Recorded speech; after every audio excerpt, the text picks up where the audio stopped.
ఓం సాయిరామ్. శ్రీ సచ్చిదానంద సమర్థ సద్గురు సాయినాథ్ మహారాజ్కి జై. మన సాయి కుటుంబ సభ్యులందరికీ నమస్కారం అండి. ఎలా ఉన్నారు, ఏం చేస్తున్నారు? మీరందరూ కూడా సంతోషంగా, క్షేమంగా, ఆరోగ్యంగా ఉండాలని, సాయినాథుని యొక్క ఆశీస్సులు మనపై ఎప్పుడు ఉండాలని మనస్ఫూర్తిగా ఆ సాయిని వేడుకుంటూ ఈరోజు వీడియోను మొదలు పెడుతున్నాను. ఇక ఈరోజు వీడియోలో బాబాగారి సందేశం ఏమిటి అంటే, ఈ రాత్రికి 10 గంటల్లోపు నువ్వు ఒక గొప్ప శుభవార్తను వినబోతున్నావు. మరి ఆలస్యం చేయకుండా ఈ సాయి చెప్పే మాటను పూర్తిగా ఆలకించి చూడు అని అంటున్నారు. మరి ఈ సందేశంలో ఉన్నటువంటి అర్థం ఏమిటో తప్పకుండా తెలుసుకుందాం. అంతకన్నా ముందు మన ఛానల్ను కనుక ఎవరైనా కొత్తగా ఫాలో అవుతున్నట్లయితే ఛానల్ను సబ్స్క్రైబ్ చేసుకొని, వీడియో కనుక నచ్చినట్లయితే లైక్ చేసి సపోర్ట్ చేయండి ఫ్రెండ్స్. ఇక బాబాగారి సందేశం గురించి తెలుసుకుందాం. బాబాగారి సందేశానికి ముందుగా చాలామంది ఎక్కడెక్కడో జ్యోతిష్యం చెప్పించుకుంటూ ఉంటాం. ఎలాంటి ప్రయోజనం పొందక చాలా బాధలు పడుతూ ఉంటాం కదండి. సాయిబాబా వారి ఆశీస్సులతో జ్యోతిష్యం చెప్తారండి గురూజీ సాయి దేవరాజు గారు. ఉన్నది ఉన్నట్లుగా మన గురించి, మనం ఎదుర్కొంటున్నటువంటి సమస్యల గురించి చక్కని పరిష్కారం ఇస్తారు. వారి ఫోన్ నెంబర్ వచ్చేసి 9618186025. మీకు ఎలాంటి సమస్య ఉన్నా సరే, అంటే ఒక్కొక్కరికి ఒక్కొక్క సమస్య ఉంటుంది కాబట్టి ఎలాంటి సమస్య ఉన్నా ఆ సమస్యకు పరిష్కారం ఖచ్చితంగా దొరకాలంటే ఇక్కడ స్క్రీన్ మీద కనిపిస్తున్నటువంటి ఈ నెంబర్కు కాల్ చేసి మీ సమస్య ఏమిటో గురువుగారికి చెప్పి పరిష్కారం తెలుసుకోండి. ఇక బాబాగారి సందేశం గురించి తెలుసుకుందాం. ఈ రాత్రికి నువ్వు ఒక గొప్ప శుభవార్తను వినబోతున్నావు. ఈ సాయి మాటను కొట్టిపారవేయకుండా నేను చెప్పే మాటను పూర్తిగా ఆలకించి చూడు. నీ సాయి తండ్రికి తెలుసు నీ చిట్టి మనసుకు అయినటువంటి గాయం గురించి. దానివల్ల నువ్వు ఎవరికి చెప్పాలో తెలియక ఎంతగా తల్లడిల్లిపోతున్నావో నేను చూస్తున్నాను. ఎవరు నీ మనసును అర్థం చేసుకున్నా చేసుకోకపోయినా బంగారం లాంటి నీ మనస్తత్వం గురించి నాకు తెలియదా? చూడు, నేను ఇలా చూడలేక ఈ సాయి తండ్రి గుండె తరుక్కుపోతుంది. ప్రతిరోజు ఈ సాయిని ప్రార్థించే నీ చేతులు, ప్రతిరోజు నాకెన్నో బోలెడు కబుర్లు చెబుతూ ఉంటావు కదా, గలగలా మాట్లాడుతూ ఉంటావు. నీ పలుకులు, నీ ఆనందం, ఉత్సాహం ఇవన్నీ ఏమైపోయాయి? ఇవన్నీ కూడా చాలా రోజుల నుండి కరువైపోయాయి కదూ. సంతోషమైన, బాధైన అన్నిటినీ కూడా సమభావంతో స్వీకరించాలి. వీటన్నిటినీ కూడా నాతో పంచుకుంటూ వస్తావు కదా. కేవలం సంతోషమైతేనే ఈ సాయికి చెప్పుకుంటావా? బాధ అయితే నాతో చెప్పుకోవా? బాధ వస్తే ఈ సాయిపై అలకని ప్రదర్శిస్తూ వస్తావా? నన్ను నేస్తంగాను, గురువుగాను, దైవంగాను భావిస్తావు కదా. మరి నేను చెప్పే మాటను ఎందుకు నువ్వు వినడం లేదు? నేను ఏదైనా కానీ నీ మంచి గురించే కదా చెబుతాను. అది కూడా నీ జీవితం పట్ల నాకు ఉన్నటువంటి ఒక మంచి బాధ్యతతో నేనై అన్నీ కూడా నిన్ను చూసుకుంటూ నడిపిస్తున్నాను అనే ధైర్యంతో ప్రతి ఒక్కటి కూడా నీకు తెలియజేయాలి అనేటటువంటి భావనతో ఈ సాయి ఎప్పుడూ కూడా నా బిడ్డల గురించి ఆలోచిస్తూనే ఉంటాడు. జీవితంలో తప్పులు ఏ మానవుడైనా చేస్తూ ఉంటాడు.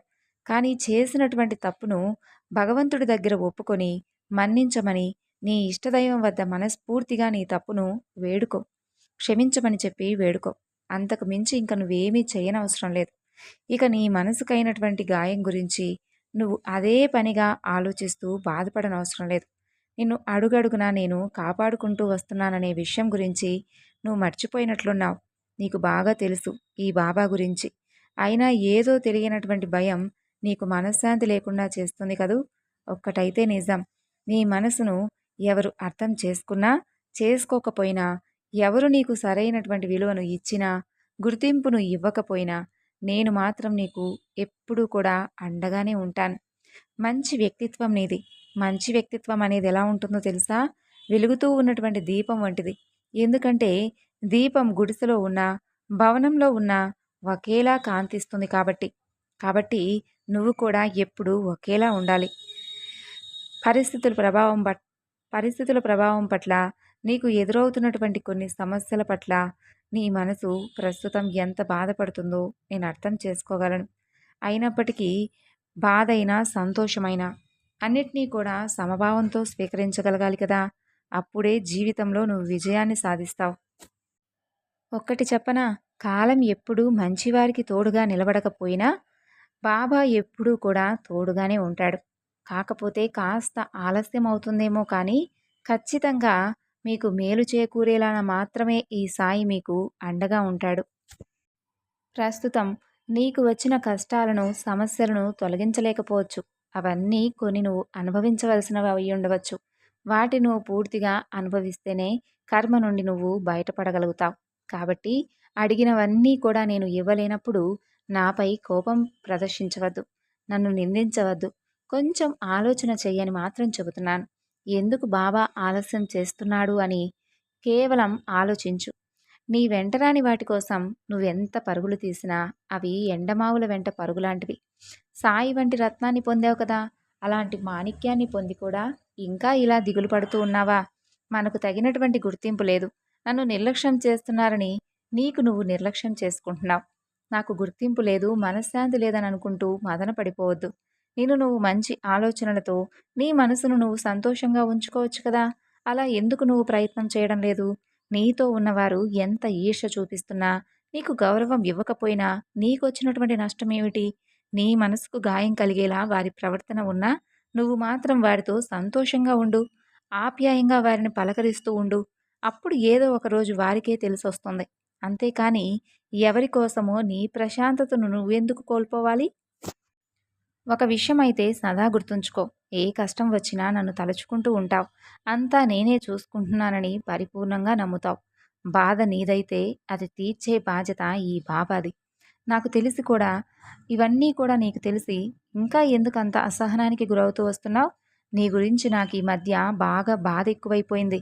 నువ్వు ఇలా ఆలోచనలతో ఎక్కువగా సతమతమవుతూ నీ ఆరోగ్యాన్ని కూడా నిర్లక్ష్యం చేస్తున్నావు. నేను నీకెంత ధైర్యాన్ని ఇస్తూ మాత్రం ఏం సుఖం? ఎన్ని సందేశాలను వినిపించి మరి ఏం లాభం? కేవలం ఇవన్నీ నీకు నీ మనసును ప్రశాంతంగా ఉంచుకుంటావనే కదా ఈ బాబా మంచి మంచి మాటలను ధైర్యాన్ని ఇస్తూ వస్తున్నాడు. కానీ నువ్వు మాత్రం ఏం చేస్తున్నావు? నేను చెప్పిన కాసేపు మాత్రం సంతోషంగా ఉంటావు. హమ్మయ్య అంతా బాబా చూసుకుంటాడులే అనుకుంటావు. కానీ మరలా కాసేపటికే అలా విగత జీవిగా మారిపోతూ నిన్ను నువ్వు బాధకు గురి చేసుకుంటూ వస్తున్నావు. ఎందుకు అలా నిరుత్సాహం చెందుతూ ఉన్నావు? నువ్వు నా మీద పెట్టిన బరువును నేనేమైనా దించానా? లేదు కదా! ఎట్టి పరిస్థితుల్లోనూ నేను అశ్రద్ధ చూపను. ఒక్కసారి నా వద్ద నీ పరిస్థితి గురించి విన్నవించుకున్నావు కదా! మరలా మరలా నువ్వు చెప్పినా చెప్పకపోయినా నీ గురించి పూర్తిగా నాకు తెలుసు.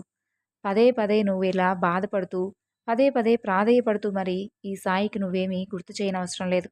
నాకు నీ పట్ల మతిమరుపేమీ లేదు.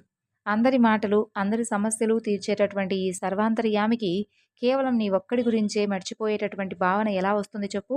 నాపై ప్రేమ, భక్తి, నమ్మకం నీకు ఉన్నాయో లేదో ఒక్కసారి నీకు నువ్వుగా పరీక్షించి చూసుకో.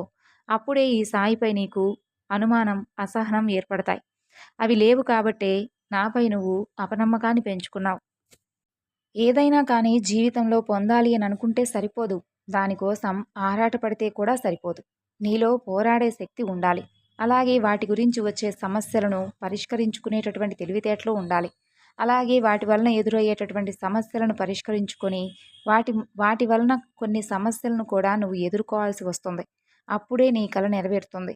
నీ మనసులో విశ్వాసం ఎలా అయితే ఉంటుందో ఆ ఫలితం కూడా అలాగే ఉంటుంది. నువ్వు ఓడిపోతానని ఏదైనా అనుకుంటావు. కానీ జీవితంలో ఏం జరుగుతుందో నీకు తెలియదు కదా! కాబట్టి ఒక పని విషయంలోనే కానీ, లేదంటే ప్రేమ విషయంలో కానీ, ఇంకా ఏదైనా కానీ, మన జీవితంలో మనకు కావాలి అని అనుకున్నప్పుడు అది ఎంతవరకైనా సరే వెళ్ళి సాధించుకోవాలి. నువ్వు ఓడిపోతా అని మాత్రం ఎప్పుడూ భావించవద్దు. భగవంతుణ్ణి సదా గుర్తు చేసుకుంటూ నువ్వు చేయవలసినటువంటి పనిని నిర్భయంగా, ధైర్యంగా చెయ్యి. తప్పకుండా నీకు నేను వెన్నంటే ఉండి అన్నీ నీకు కావలసినవి ఇస్తూ ఉంటాను. నిన్ను సంరక్షించేటటువంటి బాధ్యత నేను తీసుకున్నాను కాబట్టి ఇక నువ్వు దేని గురించి భయపడిన అవసరం లేదు.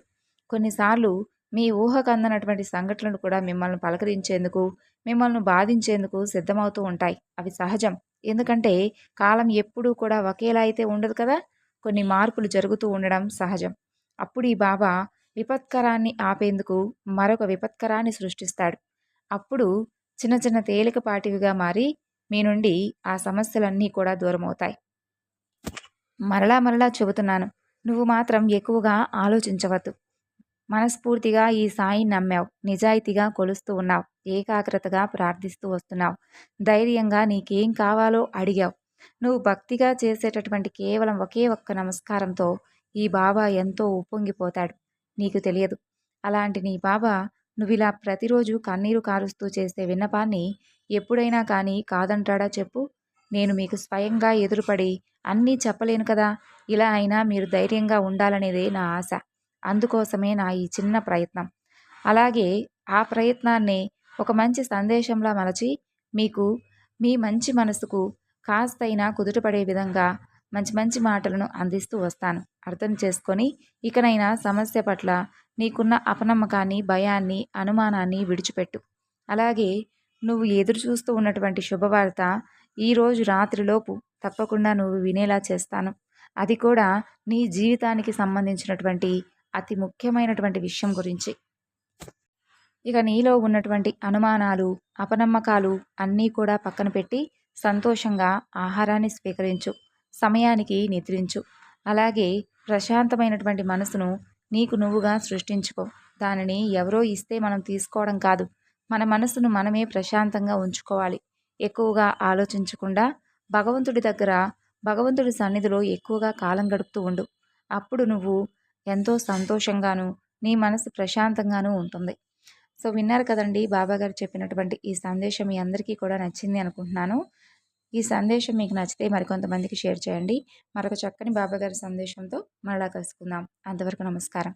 ఓం సాయిరాం. సర్వే జనా సుఖినో భవంతు.